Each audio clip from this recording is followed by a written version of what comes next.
I'm good at this. Look, if we end up with like an actual recorded video of this training that works, I'm gonna call this all a win. Anyway, so today we're talking about what it is to work through a transition in your market.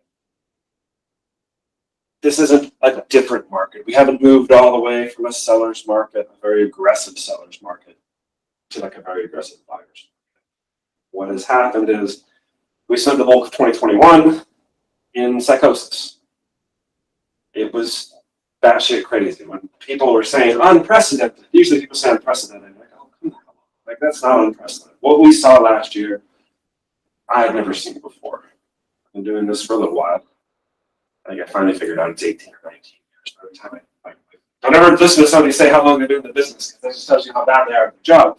But the reality is, like, in all the time I've been doing real estate, I've never seen anything like we saw last year. And in talking to people who were those, I've been in the industry for 37 years, right? They were all saying the same thing. And that is, we had never seen the craziness that we saw last year. Now, the funny thing about societies are, we get really used to weird things really quickly. We don't get used to other things. There's a lot of things that take forever for us to get used to. But things like the real estate market, people get really embedded in what's happening right now, and they figure that's just how it is. We spent 8 to 12 months of last year feeling like this is what real estate was going to be forever and ever and ever. But it doesn't work like that.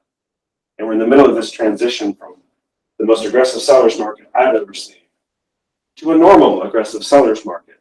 But because of the extent to which the seller's market went last year, everything feels slow and sluggish by comparison. So we kind of want to talk about what it is that was going on, what's happening now, and what are some things we can do, particularly as we list our homes and start buying homes, to make sure that we are operating inside the market that we're in. And that brings us to the slides. So I'll get back to that.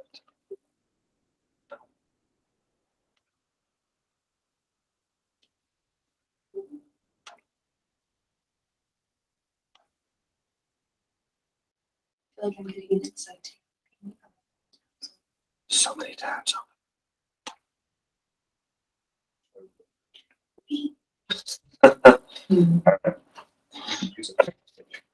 So last year, when everything was kind of crazy, we gave a training, and the whole point of the training was navigating the water. When you're whitewater rafting, when you're river rafting, you pick the river, but you don't really get to choose the water conditions. A lot of different things will influence what's going on while you're on the river. You have to learn how to navigate the water you're in. For a lot of years, a lot of our agents have been licensed for probably less than 5 years. And I hate to put it this way, for a lot of years it was easy. Easy compared to previous years, easy compared to what we're about to go into. For a lot of years, people wanted to buy, people wanted to sell, interest rates were low. It wasn't terribly hard to qualify. It was harder to qualify than it was back before the crash, but I think that was a good thing. And all these things contributed to kind of more balanced market. We were, to use the whitewater rafting, we were like, you know, on the easy part, just kind of cruising along, paddle your paddle, you can jump out of the boat, swim around, you can jump back in the boat, it's all fun, right? I mean, maybe the boat, to some people, like the boat was sitting on the beach and you just hang out. Nothing. I thought there was nobody in that boat. It was like they're all sleeping. Nothing could I don't want go, to be on that boat. nothing could really go wrong, right? And then last year happened and got hard in a way that, like, even industry veterans didn't know what to do with it. You know, we were in these crazy rapids. Now we're moving into a different kind. But we still have to navigate the water we're in. We can't. Water, change. River, just change. Get the way I like you. Because that's not what we have to navigate where we are. We can't choose what's happening in the market. So as we do that, keep in mind, and the number of conversations Matt and I have with agents as well, where they're like, I just get all the weird ones. There's no such thing as a normal transaction. So word of caution, every transaction is different. Every single transaction is different. There is no such thing as a normal transaction. But following some basic guidelines and then pivoting when necessary is going to help you keep your sanity. Right? But don't ever anticipate that whatever happened with your last transaction, if it went very smooth, that constitutes a normal transaction. All that means is that you had a fairly smooth transaction. I guarantee you, whether you were aware of it or not, there's weird shit happening. Because every transaction is different. So as we move into this space, you always have to keep that in mind. We're going to go over some things. We're going to make some generalizations about what was happening versus what is happening. They're generalizations. These are basics, they're guidelines. They're not like, here's the now gospel, because there's no such thing as knowledge. We can say that 80% of the market is going to be doing what we're going to talk about. There's still going to be 20% that's still going to feel crazy because we're in a transitioning market. So we haven't left the crazy all the way in the rear view. But a lot of crazy is in the rear view. So just keep that in mind as we go over all of this. So the first thing I want to talk about is working with buyers. Working with buyers in 2021 was a nightmare because you had to make 800 offers and you had to do things that you didn't want to do. And buyers were doing crazy things with their earnest money, and agents were writing really poorly worded addendums pertaining to their earnest money. To be fair, it really seemed like nobody knew what the hell was going on. Everyone was just sort of panic buying, panic writing, panic offering. Right? And we saw that in a variety of ways. Before, last year, you had to see the house immediately. The second it came on the market, like, we got to get there in the first 2 hours, it's going to be gone. Right? You had to make immediate decisions. We'll make all the slide decks there. Good. I was going to ask, but I didn't want to. Yeah, no, we've got it all in a PDF already. You had to make these immediate decisions. Your clients couldn't sleep on it. They had to go see a house. They could spend 15 minutes in the house sometimes before the next party was there, was kicking you out. And they had to decide whether or not they wanted to purchase that home. Non-refundable earnest money became really, really, really popular. Large earnest money deposits. Sometimes people were putting their entire down payment as earnest money. Became something that happened. Really tight timelines. People were waiving conditions that you shouldn't waive because the conditions are there to protect everybody. Right? Waiving due diligence, waiving appraisal, waiving financing. These are all protections that exist for a reason. No repairs, couldn't get concessions, no closing costs were being paid.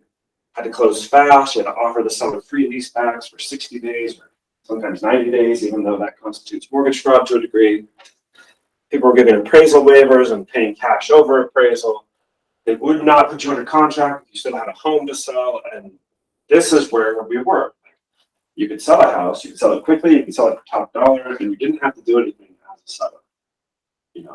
And in these shifting markets that go from seller markets, sellers are the last ones to get the memo. They want it to be what it was 6-8 months ago. And now we're in a different place. It is still a very seller-friendly market. But now you can see the house in the first week or two, depending on the price and location. You don't have to drop your life and go see this house at 2:30 when it got listed at 2 to have a shot at getting it. Right? Your clients have the ability to sleep on it. They can talk about it. They can discuss it. Moderate earnest money. I would still recommend doing at least 1%, but do as much as you can, right? We're back to some standard timelines with our contingencies. So the disclosure deadlines, due diligence deadlines, 7 days, 10 to 14 days, 20 to 28 days for financing and appraisal, 30 to 35 days to close. With those conditions in place again, you can do an inspection. Hooray, right? There were some people who couldn't even get their appraisal on the property because of how the purchase contract reads. People are having a financing condition back in place. They can ask for minor repairs. They can ask for major repairs. We've been working with a few deals where there's a big roof problem. And the seller's like, I don't want to do anything with that. And in this case, the city inspector ended up getting called and wants to put a stop sale on the whole situation because it's a flip that they did not pull permits for. You don't mess with Midvale. You don't mess with most cities, but City inspectors are.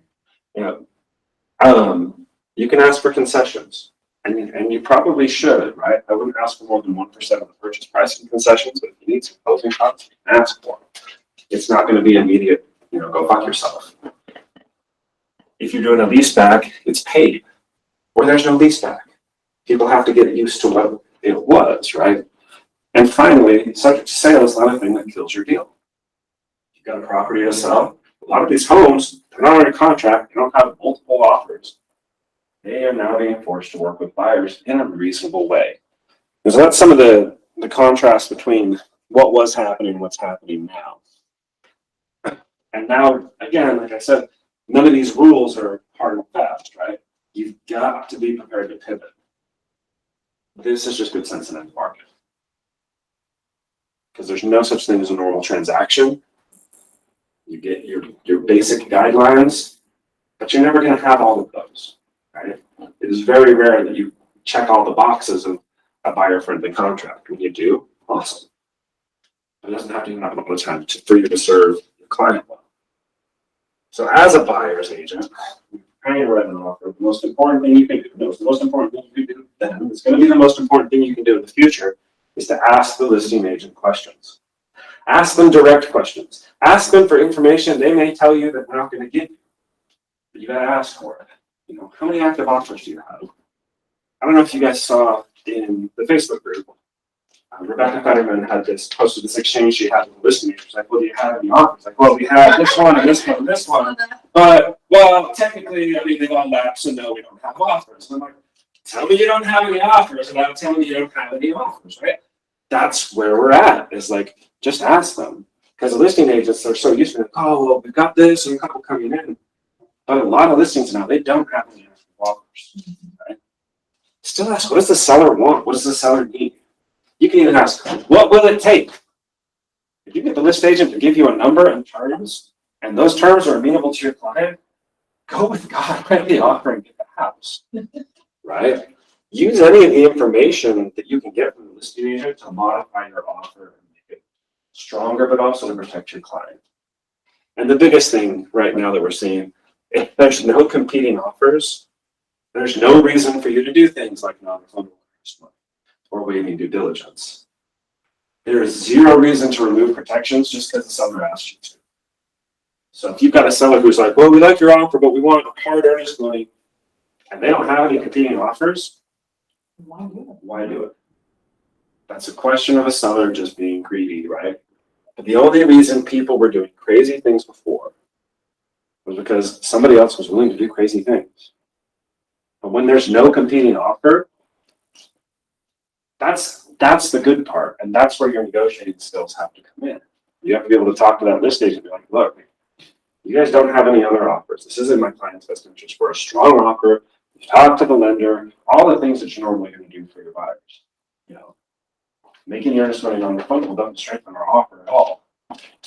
You know, because we're not competing with them. If you have somebody else who's willing to do that, all right, well, let's talk. But if there's no competing offers, there's no competing offers. So when you're representing buyers, now we can breathe. We can unclench a little. We can exhale.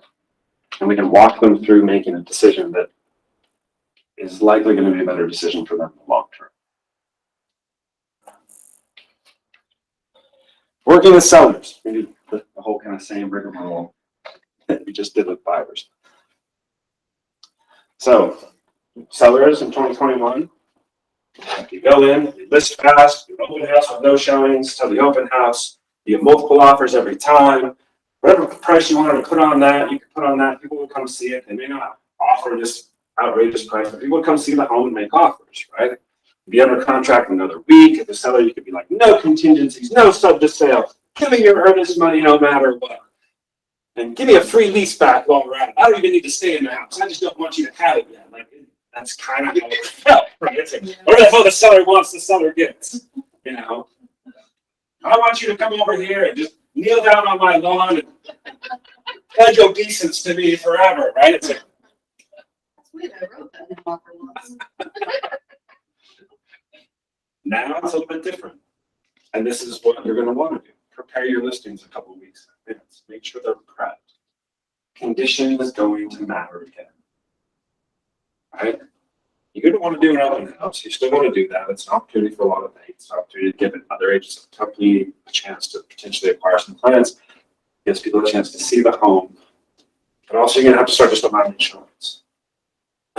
Previous to all the craziness, when I would work with sellers, I would talk to them about what they had to do to get the house ready. You know, and we had a whole training on how that on what you tell sellers. But essentially, they have to live in a home without living in a home. Right? What we were able to do last year, they were inconvenienced for a weekend and then they could continue to slobber around the way they're used to. Let's be fair. We all slobber around in our homes except for maybe Matt. But, you know. But, you know, people have to live in their homes, right? But it changes. You have to allow showings and your clients have to understand that here's the rules we can make. They can say, hey, we want at least an hour and that's up, 2 hours. The sellers have to understand that if you don't let people see your home, you will not sell your home. You know, sometimes we get single offers at most 2 or 3 offers. When you have 2 or 3 offers in a multiple offer situation, that's a healthy seller's market. 30 offers is stupid. 2 or 3 you can work with. You can find what's actually going to be the best solution for your sellers.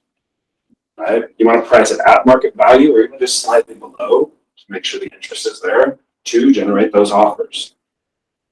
As a seller, you can ask for reasonable things, like a paid lease back, or like, no, I don't want to pay your closing costs, right? But you're not going to really be in a space where you're like, well, give me non-refundable earnest money. I want it released to me today, and all of that. Those things are going to become fewer and further between. And what we're starting to see is that properties are on the market 20 to 40 days before they go under contract. That's going to be normal. When you list a home, you may not get a lot of showings in the first 2 weeks. You may not get an offer in the first 2 weeks. That's going to be okay. We're going to continue to see these numbers go up a little bit at a time. Inventory's up, interest rates are up, buyers are re-entering the market right now. Everybody got scared for a couple of months, but we're starting to see buyers come back into the market. Because people still need to buy and sell houses. It's one thing that never changes, right? So one rule of thumb, let's go over this and we'll go over the rule of thumb. So with sellers, the most important thing you can do with your sellers is set expectations. They will come to you, they will say, the market's crazy. And the market is, but not the way it was. You need to set these expectations very clearly. That if they want it to be like it was 6 months ago, they're going to have to build themselves a time machine. They build a time machine, they don't really have to worry about selling their house because of the technology of time machine. But they have to have realistic expectations. You want to price inside the market to get a property to sell. Before, even if you were like Abbott Homes, a lot of sellers or agents would add 5 or 10% purchase price just to the asking price just to see. Don't set that expectation and don't do that. I've said for the longest time, in pretty explicit terms, that pricing high so there's room to negotiate is a dumb idea.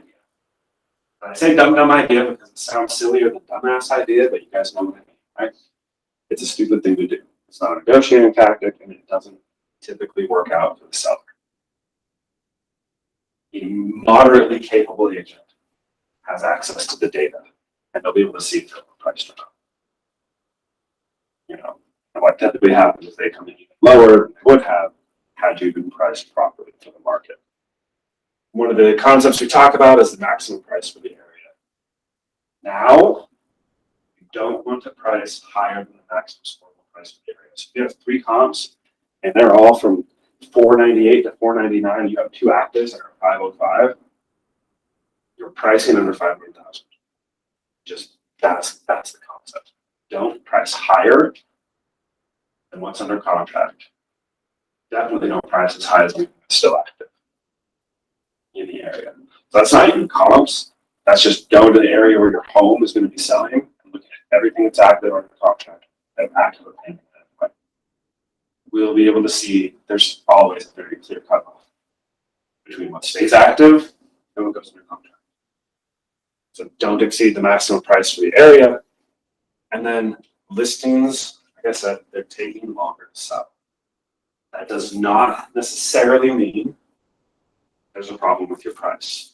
Sometimes it does, sometimes it doesn't. And there's a pretty easy way to figure that out. And that's what I'm going to say, this concept here. I call it the rule of 10. Something that I just noticed from really early in my career. In a market like this, and I kind of gave it a broader, longer week. Usually I say 2 weeks, but 3 weeks seems to be a little more realistic. If you have 10 showings in the first 3 weeks, you're probably priced okay. If you have less than this, you might have a price error. So if you're on the market for 21 days and you've had 3 showings, price is probably an issue. You should generate 1 offer, even if it's a shitty offer, for every 10 showings. If you don't receive 1 offer for every 10 showings, then it's highly likely you've got a pricing error. And this is going to be the case as we move forward. Right? Price, it's this horrible thing I say to sellers, and it's awful to say, it's like, there's no problem with a home that price can't fix. Right? But if you're looking at your data and you're worried about your listing, if you don't have 10 showings in those first 3 weeks, that's a pricing issue. And if you've had those 10 showings, you should have generated at least 1 low ball offer. Whether it's a good offer or not is irrelevant. Every 10 showings should generate an offer, right? And then the biggest thing to talk about with listings is that over the last 5 years, agents have forgotten how to market listings. Just completely, well, put it on the MLS, wait long enough, it'll sell. That is not the approach you have to take. Moving into the future of the industry, our ability to show what value we actually add is just going to be enormous because things will change. They always do. But I'm going to shut up now because it's Matt's turn to talk about marketing. Yay, marketing. Yay! Do this. Yeah, but then when I get the sound, I should talk really loud. Oh, In that case, I'm gonna have to like stand right at it. All right. So in Canva, we've created this beautiful listing checklist, and this may be something that you want to customize yourself for however you do your business, right? But you need to know how to make how to market a home in order to get it sold quickly, right? That's always been the goal, right? But like Keith said, throwing it on the MLS, like get it, you know how it's been the last couple of years, right? Client calls you on Monday, says, hey, I need to list my house by Friday, it's listed. I'm a contract by Saturday, right? You've done nothing except for throwing it on the MLS, done some horrible description. It's just like house 3 bedrooms, come see. I actually stole that one straight from you. Joking. But that's what it's taken, right? We can no longer do that. We're seeing that. We're seeing houses that all just kind of blend together, especially as we're seeing more and more in each neighborhood, especially tract home neighborhoods where everything looks the same. Nothing stands out. Everything's gray with white quartz, and that's it. That's every house out there, right? Every flip anyways. So you got to do a little bit more preparation. And it starts with like your very first meeting with the seller, right? You've got to, like Keith also talked about, you've got to prepare them for what the listing is actually going to look like. You know, this time frame, here's our pricing strategy, but then this new concept of here's our marketing strategy. It's no longer we'll just throw it on the MLS and see what happens, right? So, and this all kind of goes into your listing presentation, right? So you obviously on the checklist, you've got your paperwork, your listing agreement, seller disclosures. That includes, you know, making sure that your title commitment is already back from title before you actually make the listing. Your HOA docs, all that stuff. Make sure that you have all that stuff. So as soon as you're live, you have that stuff because your hopes are you get a seller or a buyer pretty quick, right? And then you already have those docs. It's not like, oh crap, let me hurry and tell a title we're under contract and I need all the HOA docs because that can take a while sometimes. Every time, right? So then obviously lead-based payment disclosures, right? I mean, we have to upload that to the MLS, so we should have that. So then let's move into our marketing stuff on the checklist. Very first thing on here, what is it? MLS description. How many of us like get to the MLS description as we're like putting it on the MLS and then all of a sudden we're like bogged down, so we just hurry and write something. Take some time, do some research, get the feels, write it out on a Google Doc, Word doc, whatever you use, write it out so you can copy and paste it in there later. Just take the time to actually like write a description that's going to be catchy. Another thing with the description, look at the comps descriptions. right? Look at the comp descriptions, see how they're making themselves stand out. If they're not standing out, there's nothing catchy in theirs that's going to make theirs stand out. That's free range for you, right? Just do something better. And so that's why we have that as the number one thing on there, is because it's actually super important to do beforehand. Signs, lockbox. Rather than like day before it goes live, oh, I'm going to hurry and order my sign placement. Yeah, thank you all for that, because that's a lot of fun. Oh, hey, it's August 18th and I need my sign today. Yeah, sorry, Matt doesn't like sleeping either. I mean, you can't even have it. You're not technically supposed to have it in within 24 hours of going live. But the whole idea, guys, is You can order the placement. yeah, order the placement for a week out.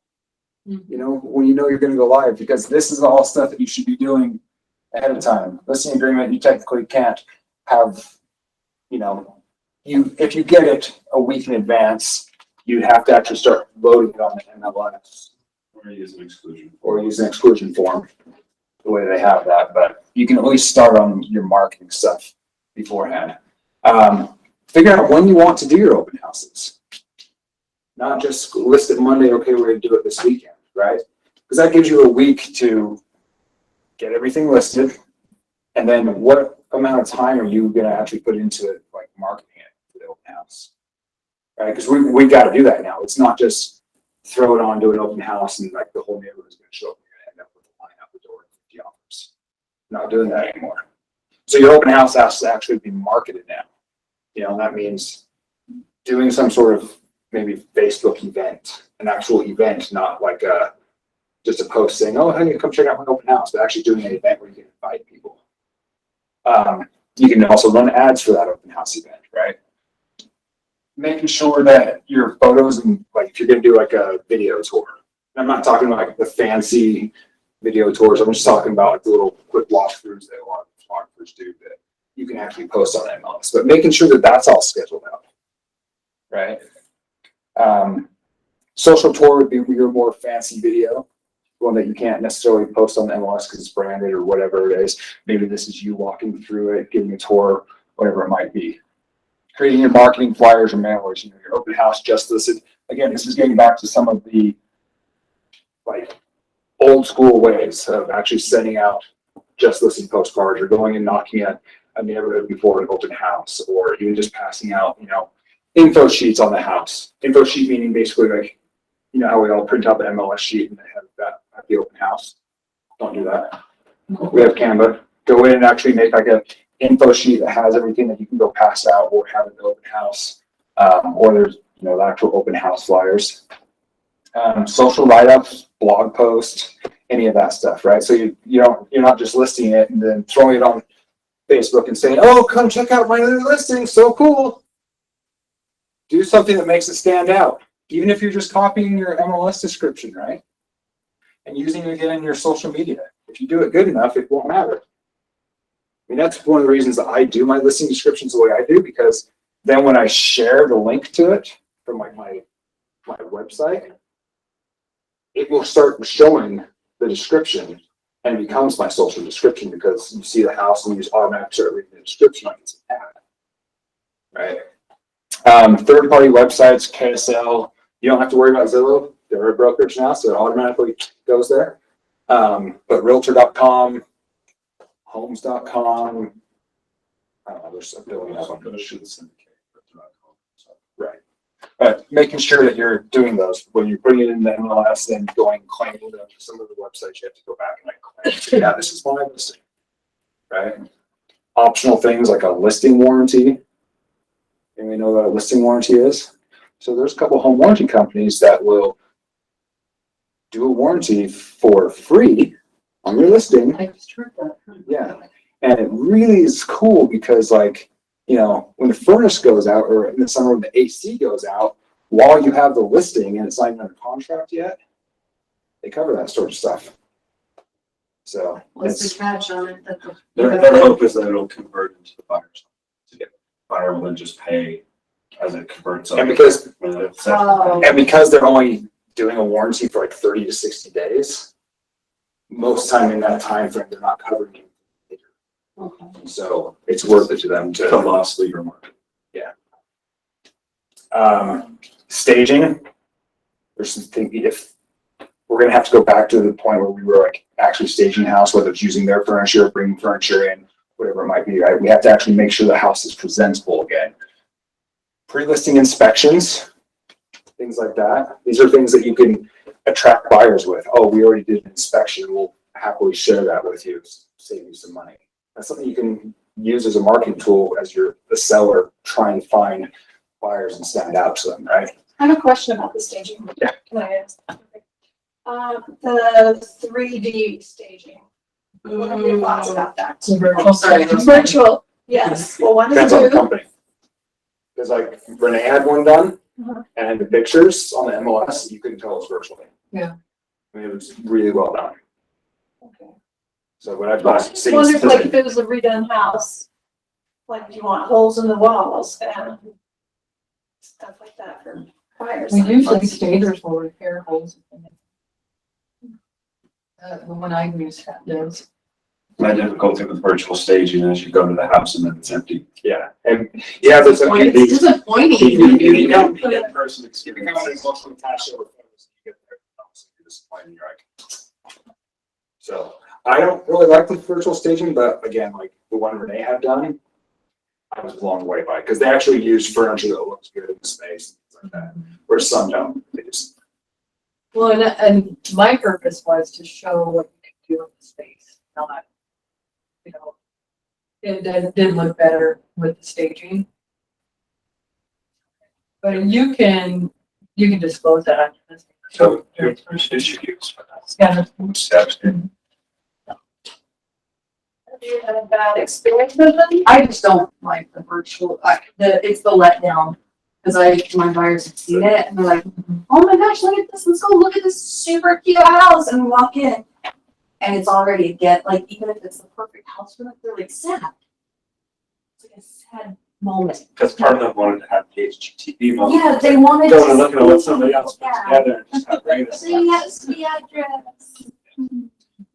Pre-listing appraisal, right? Especially like right now when your comps can be all over the place, right? I saw an agent the other day. It's like, if you're using comps that are 2 months old and you're listing too high, well, let's face it. Most of the time right now when you're pulling comps, they're 2 or 3 months old and they're still from a higher price. He was saying that you've got to be able to find them 2 or 3 weeks. We're not there yet. Let's face it, we're not there yet. We're not seeing homes that closed 2 or 3 weeks ago yet. We might have one comp that did that, but it's not going to be every single one of that. Comment that's substantially lower. Yeah. Then you know that you're going to be dropping closer to that. But things like pre-listing appraisals, a lot of appraisers will do that for $100. So that gets you a couple different things, gets you accurate square footage, because we're running into a lot of square footage issues from taxes. It gets you obviously a better price. And right now we have a lot of sellers who are like, no, my house is worth a lot. Well, that's something you can offer to be like, well, I'll pay for this, a couple $100, right? Then they can rest assured that they're wrong. You're right.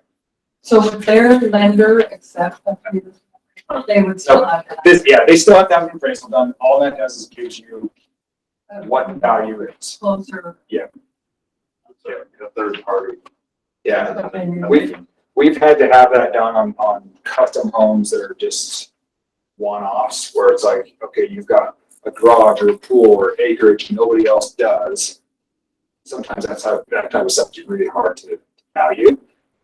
And a listing appraisal is way to go, honestly. Any of those, because you can still comp it, but we get some really unique properties. The harder they are to comp, the more valuable this becomes for a couple $100, right? And let's face it, if you run your real estate business like it's a business, and you just say, hey, with every house I'm going to do this. Every single house you list, you're going to know what your overhead is every single time. You know, you put it on a schedule. As soon as that listing agreement is signed, we have, let's say we have a 1 week period. Well, within that week, day one, the open house is going to be put on the schedule, and my sign's going to be for placement this date, right? You do everything on a schedule so that every single time you take a listing, you've got 1 week or 2 weeks or however long to get all the stuff done. You have all your costs done, and every single time it's the same no matter what. You might have that one off where the person's like, no, we got to sell it. We got to sell it now. I don't have time to. And then at that point, you can show them these things, but like, okay, these are things we're not going to be able to do because we just don't have time, right? Or if you can find people to do them in the time frame needed, obviously that's okay. The problem is we've been doing that with every single listing over the last couple of years. We're not taking the time to actually do marketing work. It's just super last minute. Can't do that anymore. So running it like a business, right? So going back up to your listing presentation, we're going to actually have a class on this. Both things, we won't go like too crazy into it. What value do you offer? Some of these things are going to be part of that value. Doing your different marketing flyers and your blog posts and your, video tours and things like that. That's going to start playing into what your value is. You heard Keith and I probably talk about going forward how commissions are going to be probably set. Obviously, this is just speculation, but with disclosure laws and things coming into effect, we're going to have this thing where we believe we're going to have, it's going to run this way, where it's going to be kind of like an a la carte system. Like you're going to have to be able to show, well, I charge this amount, and this is what you get for that amount. Technically, we already do, right? We're just going to get flat fee. Most likely, we're going to run into a flat fee model. If you can't show all the different value you have, why wouldn't somebody just go somewhere else for less, right? So it's really important now to start dialing in all of your different marketing efforts again, and ensure that it's the same across the board. Every single house you do the exact same thing. $1 million house doesn't get treated different than a $300,000 condo, right? The video production might be a little bit more advanced for a $1 million house, but you're still doing a video on each. Now, for me, I do a Matterport tour on every single home. That's just when I call Scatterscape up and they do my photos, I get the one to the Matterport tour. I get the exact same amount of photos every time. I get the Matterport tour every time. That's just how I do it. The only time I don't do the Matterport tour is if I'm listing a condo because it's one level and they can't do it on the outside. So then I'll just do like the video tour, right? But every single one of my listings gets everything the exact same. And so I know what my cost is on everything. I know what my timeline is on everything. And it's nice too, because then when the client says, well, how long until the post is up, or how long until the photographer gets here? There's no guesswork. You can literally have a machine says, here's a timeline for your listing. You signed at this date. This is the day it's going live. These are the things that are happening from now until then, right? Relationship building. Anybody know how to do that? So this is something you're going to hear me harping on a lot more. And it's really weird coming from me because I'm not a people person. I hate people. And I've always been really good at building relationships on social media, right? I don't really like social media much anymore. I try to stay off it as much as possible. And I think more and more people are going that route. You're seeing more Facebooks disappear, and you're just seeing a lot less interaction on Facebook because everybody yells at each other these days. That's all Facebook is like guilty pleasure, right? So I would start doing things that are actually like going out and talking to people, actual social events, things like that.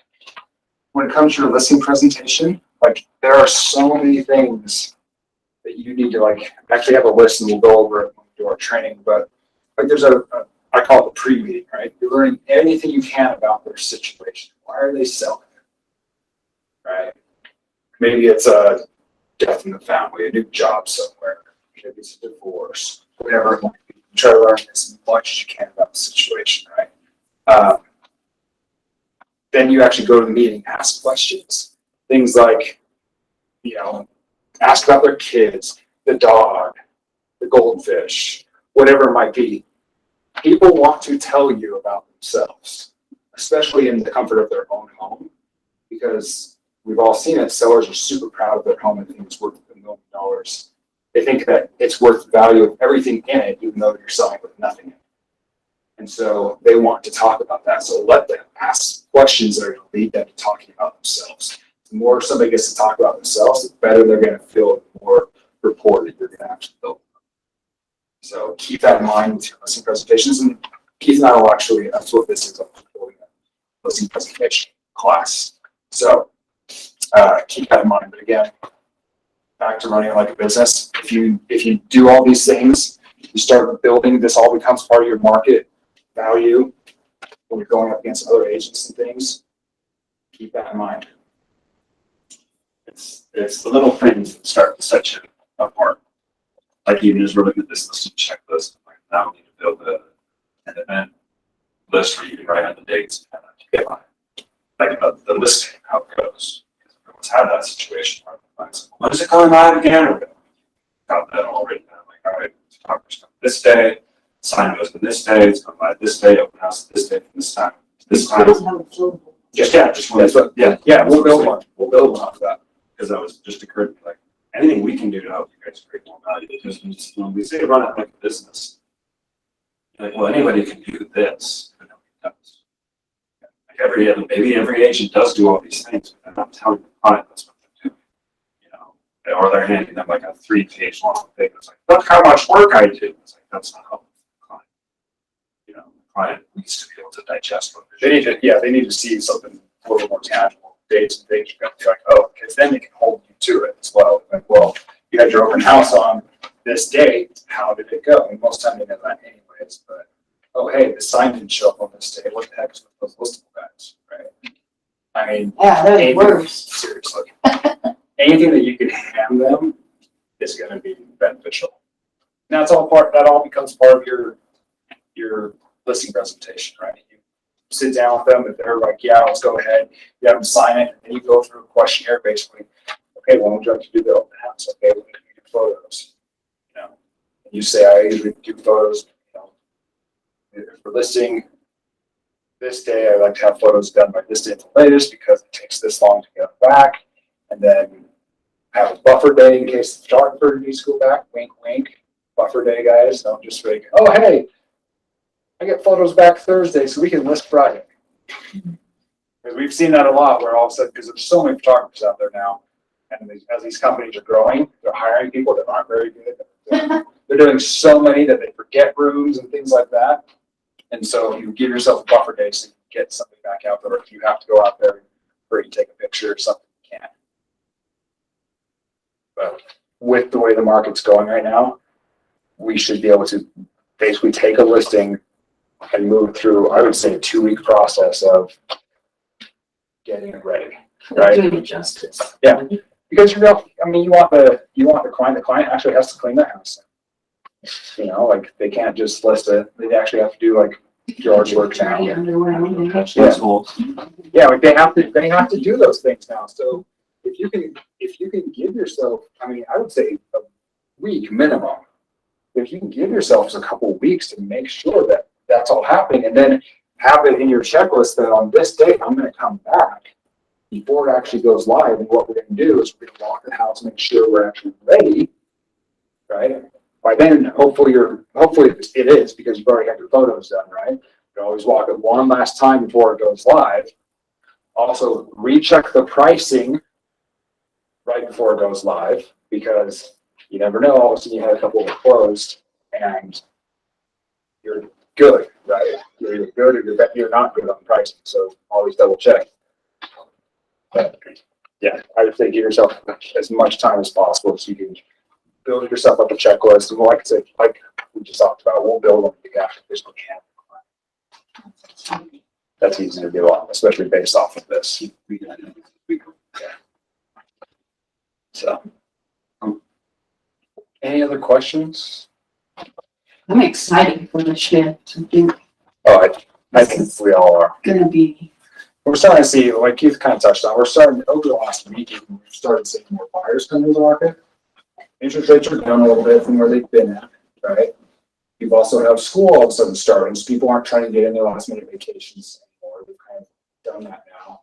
And now all of a sudden everybody's like, oh yeah, we have to get back to work. And now I'm getting transferred or whatever it might be. We have to do our purchase now because now we want to get it done before the end of the year, before the holidays too. And so this time of year, September, October, we always see this huge influx. School started and they want to get it done before the holidays.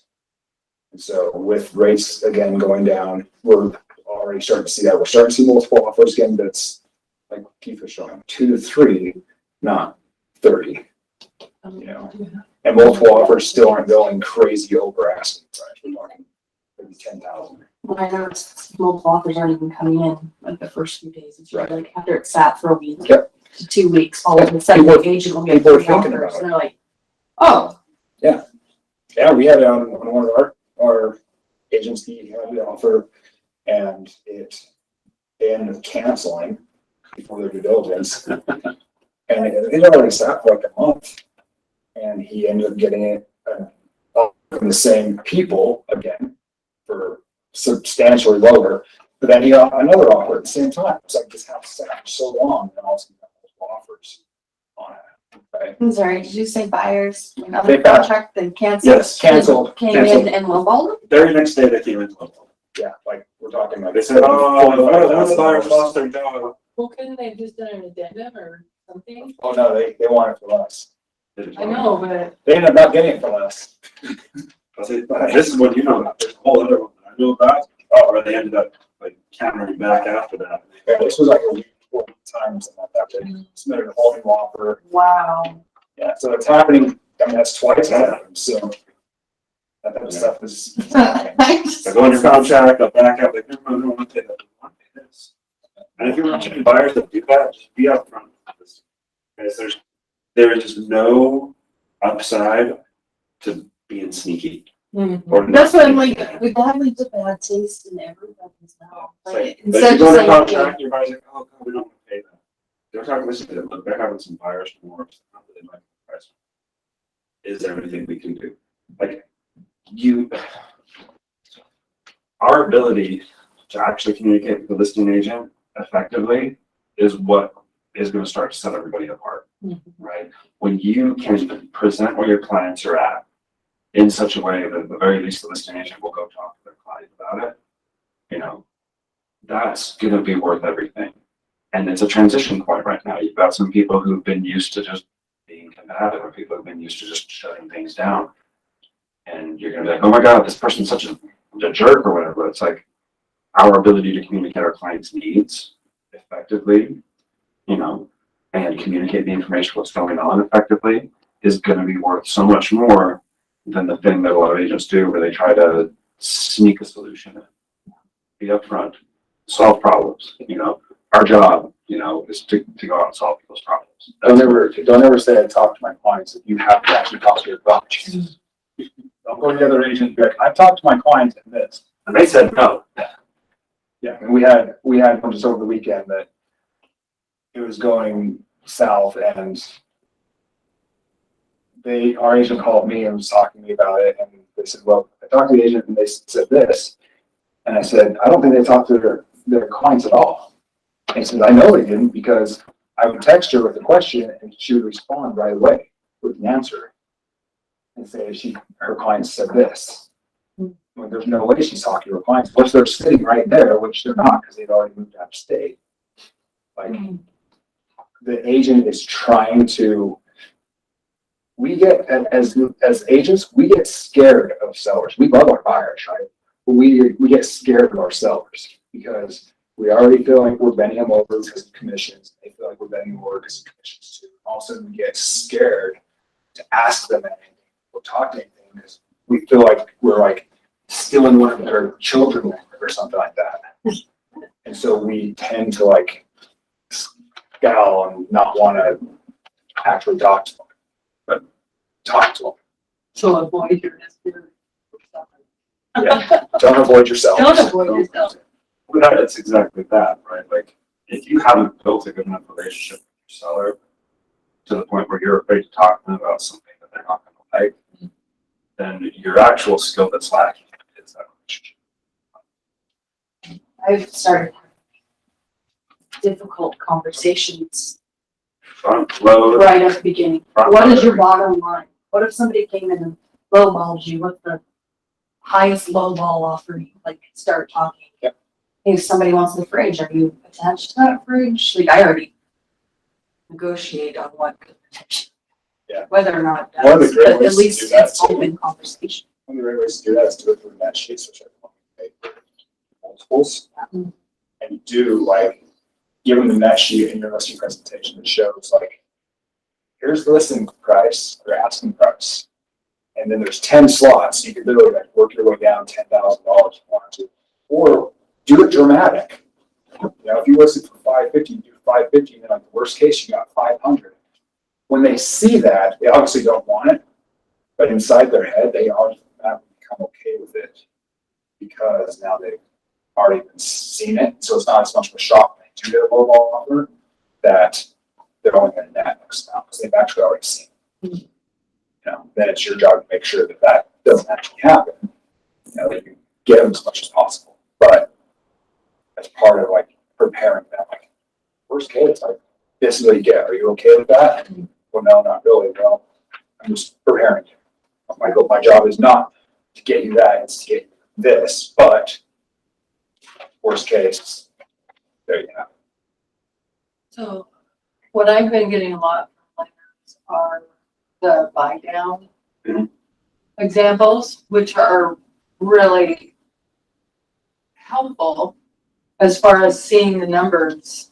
If you reduce the price 20,000, this is what you're gonna get. But if you do the buy down, keep it at the list price and tell them give them so much to buy down your interest rate. You still come out ahead. I mean, how do you feel about that? I mean, the seller's concession rather than lowering. I think it's great. Would that be something that you need to talk to a lender about, to see if $5,000 is gonna make a big enough difference Yeah. to them? Yeah, I mean, $5,000 on a buy down goes a lot farther than $5,000 price reduction. Right. So have that in your arsenal as an option rather than keep dropping the price. Right. Or if you're being aggro out the gate, you use that as a marketing point. You know, the seller's willing to pay, you Started know, seeing But that. don't do that if you, 4,221. It all depends on how aggro your client wants you to go. but don't do that if your house is overpriced. Mhm. Because then you're gonna not only start lowering the price, because even if you get an offer, if it's overpriced, it doesn't appraise. Now all of a sudden you also negotiated that you're gonna buy the points, Right, yeah. shot yourself in the foot. Right. You know, so then that's why it's important to not price your home over what the highest price home is. We could do that in lots of years where we're gonna price it, you know, every month we see the market shifting 5% higher. So let's shift it 5% higher, because by the time we get around to appraisal, there's gonna be other quotes and, you know, we're not gonna get that price. And appraisers, I think half of them didn't know what the hell's going on. As long as the bank is okay, we're gonna go ahead and pass it, right? But, yeah, don't price high.